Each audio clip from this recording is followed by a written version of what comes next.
Hello and welcome to the Intentional Brief, your weekly video update on the one big thing in cybersecurity news for middle market companies, their investors, and management teams. I'm your host, Shay Colson, managing partner at Intentional Cybersecurity, and you can find us online at intentionalcyber.com. Today is Monday, March 23rd, 2026. Spring feels like it is finally, maybe, possibly here. The war in Iran continues, and we've got both some follow-up and some new items to discuss. So let's start with the follow-up, and the short version is Stryker is still struggling. In an update posted on their blog this morning, Stryker notes that they're still working on restoration efforts, saying, "Our internal teams continue to work around the clock with external partners to make meaningful progress on our restoration efforts." They also note that they believe the incident is contained and are prioritizing restoration of systems that directly support customers, ordering, and shipping.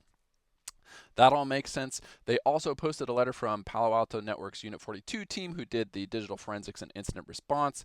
And the letter says that Unit 42 doesn't see any persistence or remaining indicators of compromise. And so I think this is probably the best they can do given the circumstances they find themselves in. But I assume it's small comfort to those who are impacted internally and externally. But I do want to give the Stryker folks some credit for trying to be on the front foot of this whole thing now that it has actually gone boom. The end result, of course, is that they're still mostly down now almost 2 weeks into their incident and do not have a timeline for restoration.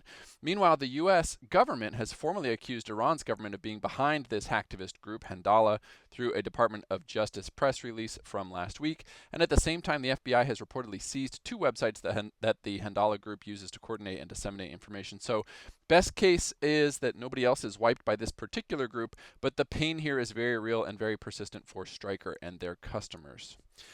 In another corner of the internet, an anonymous Substack article was posted last week that accused compliance acceleration startup Delve of faking results and churning out SOC 2 and ISO 27001 reports for customers via Indian audit mills that materially misrepresent the actual security controls of many of their customers. The post claims that Delve's quote, achieves its claim of being the fastest platform by producing fake evidence, generating auditor conclusions on behalf of certification mills that rubber stamp reports, and skipping major framework requirements while telling clients they have achieved 100% compliance.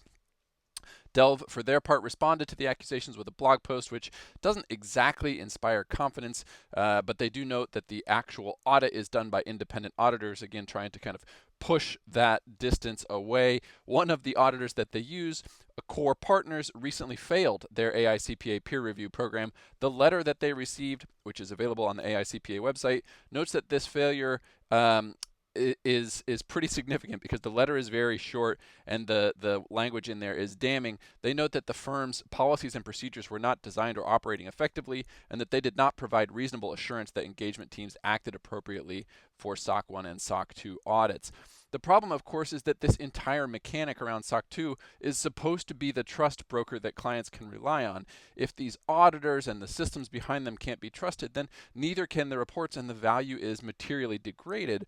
I think SOC 2 reports, if we're honest, have kind of long been a bit of a dark art if you're not heavily involved in the compliance and audit world, but this peek behind the curtain this last week certainly doesn't inspire any additional confidence, even if it's not entirely as bad as it seems on the surface, with the big caveat that it could also just as likely be even worse. We don't yet know. At the end of the day, you are responsible for the third parties you share data or system access to. You should perform a level of diligence that you're comfortable with given the relationship that you have with that vendor. That should likely take into account things like type of data, amount of data, access levels, or annual spend with a vendor, or some mix of those things. But it's not reasonable or possible to treat every vendor the same from a due diligence or third-party risk management perspective. You need to build a framework that helps you triage these vendors in context with your own business and then manage that risk accordingly. I would say it's also probably worth reviewing the issuing firm of the SOC 2 reports provided by your vendors. If they're any of the ones who work with Delve, that's Accor, GlowCert, DKPC, Accorian, Gradient Certification, Prudence Advisors, and BQC Assessment, those might be worth a second, more critical look. From a fundraising perspective, I remain surprised at the volume of newly committed capital given the macro volatility, but we saw more than $20 billion committed last week, led by Blackstone, who raised $12 billion for their third Asia-Pacific buyout fund, and Triton Partners, who raised 5.5 billion euros for its sixth flagship mid-market PE fund. A reminder, you can find links to all of the articles we talked about in the comments section below. back issues and written transcripts of these videos at intentionalcyber.com, and we will see you next week for another edition of the Intentional Brief.